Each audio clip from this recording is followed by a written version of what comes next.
Hi hello అందరికీ happy Holi. నిన్న ఆడుకున్నారా ఈరోజు ఆడుకున్నారా? మేమైతే ఈరోజే ఆడుకున్నాము, నిన్న ఆడొద్దని చెప్పేసిర్రు కదా. ఇప్పుడైతే హోలీ స్టార్ట్ చేస్తున్నాం అన్నమాట. కొంచెం లేటే స్టార్ట్ చేసాము. మా దురదృష్టం ఏంటంటే మేముండే కాలనీలో అయితే అందరూ గవర్నమెంట్ ఎంప్లాయీసే అన్నమాట. ఇంకా ఈరోజు వాళ్ళకి హాలిడే లేదు కాబట్టి అసలు ఆడుకోలేరన్నమాట. మార్నింగ్ స్టార్ట్ చేసి ఉంటే మేము కూడా ఆడేవాళ్ళం కదా అంటున్నారు. ఇంకా మా ఓనర్ అక్క కూడా గవర్నమెంట్ ఎంప్లాయీ కాబట్టి ఇంకా తను కూడా ఇంకా ఆఫీస్కి వెళ్తుంది అనేసి కొంచెం ఇలా కలరే పూసేసి వచ్చేసాము.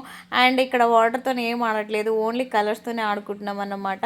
ఇంకా చాలా వరకు ఎవరు లేరు, ఇంకా మేమేమో పిల్లలు ఆడుకొని ఇంకా వీలైతే ఎవరు లేరు కదా అనేసి ఇంకా ఊరికి వెళ్దామని ప్లాన్ చేస్తున్నారు. కానీ ఫెస్టివల్ రోజు ఫెస్టివల్ జరుపుకుంటేనే మంచిగా అనిపిస్తుంది కదా. నిన్న హోలీ పెట్టేసి ఈరోజు ఆడదామంటే అదొక మూడ్ రాలేదన్నమాట. ఇంకా నిన్న ఆడకపోయినా సరే ఈరోజు అయితే కొంచెం కలర్స్తో ఇంకా మా బ్రిత్ర హ్యాపీనెస్ కోసం మెయిన్గా ఆడామన్నమాట. ఐ హోప్ ఈ వీడియో నచ్చితే ప్లీజ్ లైక్.